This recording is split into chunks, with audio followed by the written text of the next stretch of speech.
Hello guys, welcome back to my channelnya informasi seputar dunia sepak bola. Nah, di video kali ini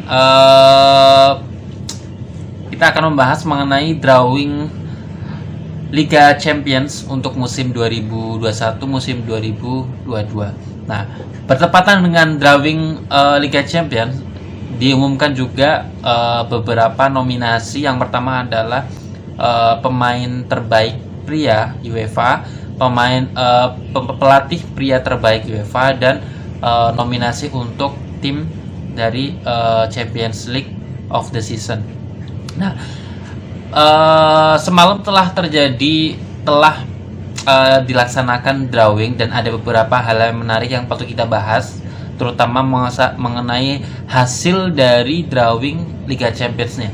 Nah, di video kali ini kita akan membahas per klub, per grupnya.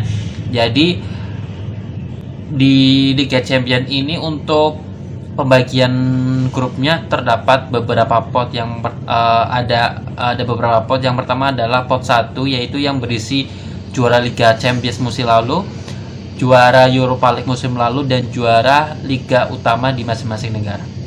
Nah, di pot kedua adalah para runner up dan peringkat 3 dari 4 liga terbaik, dan juga pot 3 adalah peringkat 4 ataupun peringkat 4 ataupun peringkat 3 dari beberapa liga top Eropa.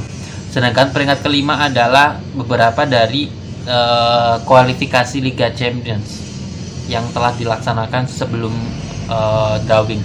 Nah, hasil telah keluar.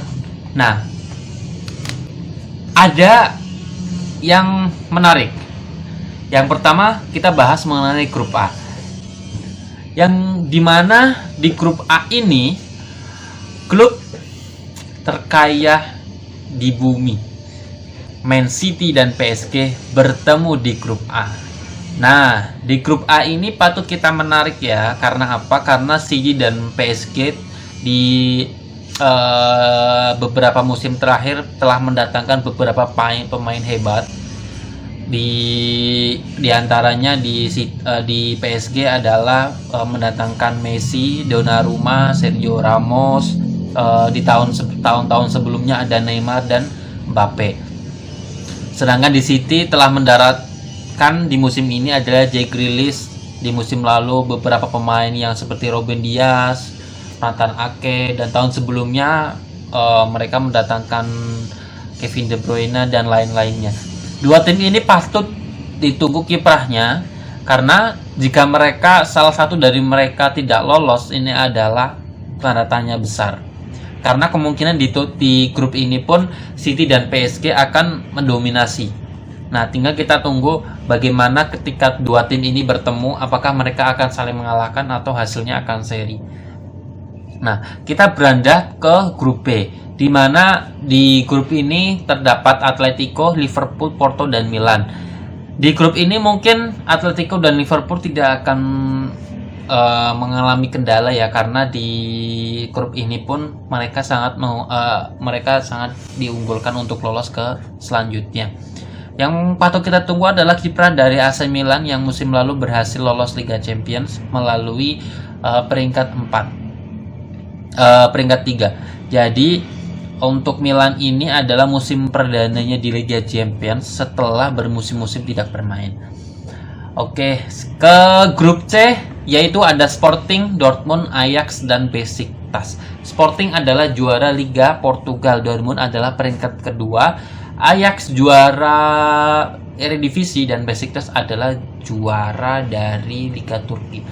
Nah, di grup C ini kemungkinan Dortmund akan menguasai ya, kemungkinan dengan Ajax yang akan lebih diunggulkan untuk lolos ke grup selanjutnya. Kita ke grup D, ada Inter Milan, Real Madrid, Shakhtar Donetsk, dan Sheriff.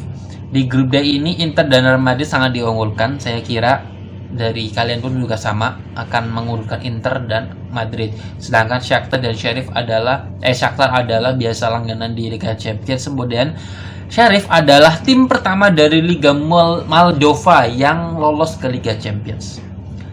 Untuk grup D, saya unggulkan Inter dan Real Madrid. Di grup E, ada Bayer, Barcelona, Benfica, dan Dinamo Kiev.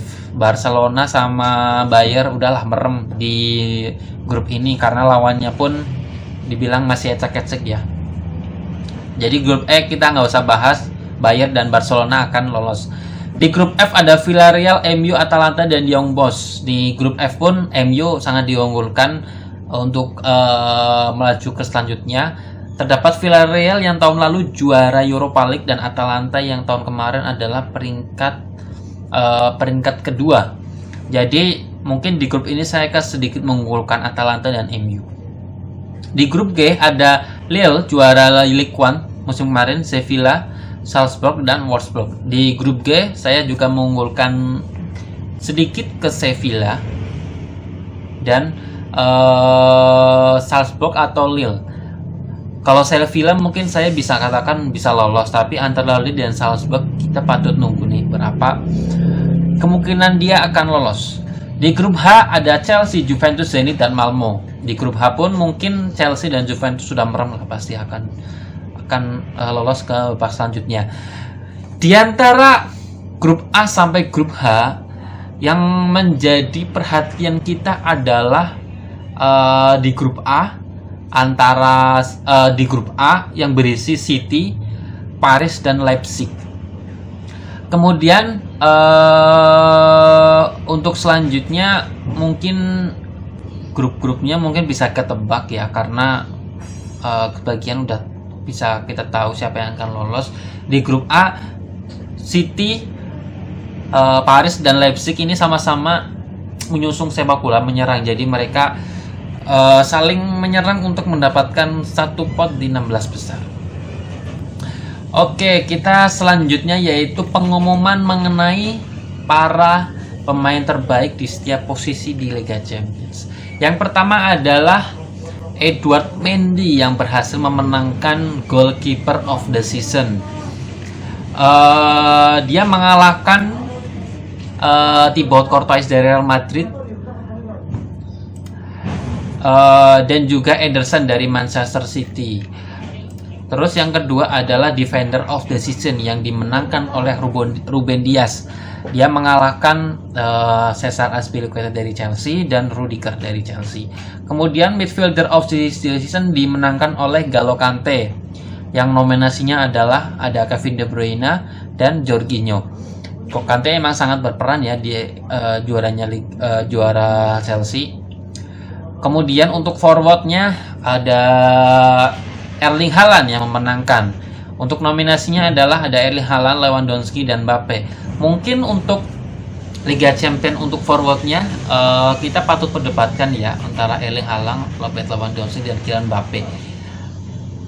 Kalau dari saya mungkin lebih di Liga Champions-nya mungkin akan sedikit menonjolkan ke Lewandowski menurut saya. Tapi Haaland juga menampilkan permainannya luar biasa di musim lalu di Liga Champions. Akan tetapi kalau secara keseluruhan baik dari Liga Champions ataupun dari liganya sendiri, Lewandowski jelas masih di atas Erling Haaland. Tapi ya sudah, karena pengumuman sudah dilakukan jadi tidak bisa diganggu gugat.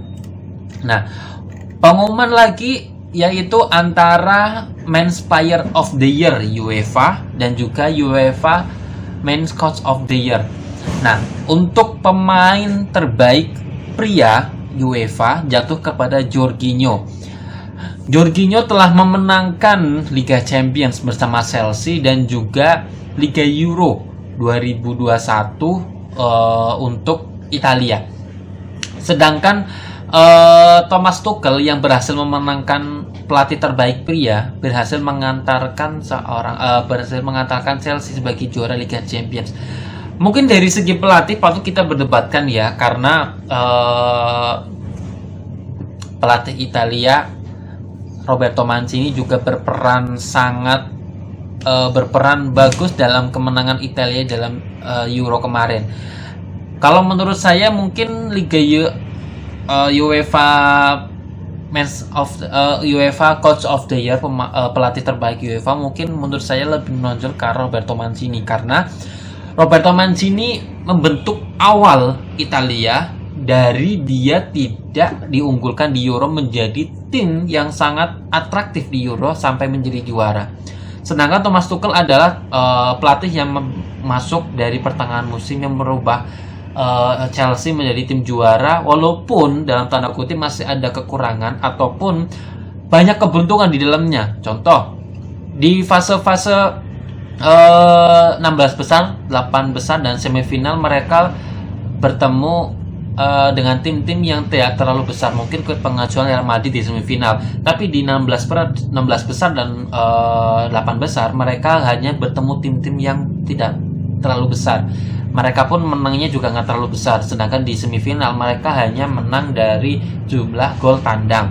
Mungkin sedikit ada keberuntungan bagi Chelsea ketika mereka juara Liga Champions. Tapi tetap pengumuman telah terjadi dan kita tidak bisa mengganggukan. Nah, dari pengumuman ini yang perlu kita bahas adalah UEFA itu menentukan untuk siapa pemain terbaiknya itu terbilang cukup adil, karena dilakukan vote untuk berbagai ini ya, dari media, dari pemain, dan juga dari pelatih.